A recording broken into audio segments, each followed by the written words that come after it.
What I learned on Twitter this weekend. Football. It's a team game until the kicker screws up, and then it's all his fault, and apparently it's cool to undress a college kid in cyberspace and threaten his life. Which left me wondering two things, really. Number one, what is wrong with you? And number two, did someone slap you upside the head with an iron ball because you've apparently forgotten a whole lot about this game? Let's start with the top of the fourth quarter, shall we? When Foster made a 28-yarder, only to have it wiped out by a false start penalty. 2 drives later, going for it on 4th and 1 at the Auburn 13 when a chip shot could have put the Tide up by 10.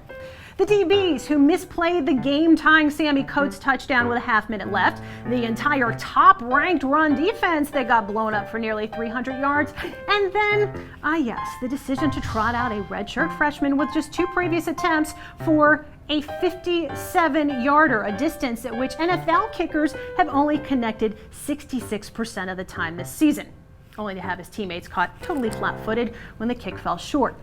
The Twitter sphere duly noted, well, kickers just only have to do one thing. Well, let's see, designated hitters only have to do one thing, and Edgar Martinez, arguably the best of all time, a .314 average. Hockey goalies, all they gotta do is keep the biscuit out of the basket, right? And yet, Patrick Waugh, greatest of all time, only had, wait for it, 89 career shutouts in more than 1,200 games. Does that mean we should let Cade Foster off the hook? Of course not. He was 11 for 12 before the Iron Bowl. Saturday, clearly not his day. But if you're going to point fingers, make sure you point more than just one, because Bama's loss to Auburn was anything but a solo act.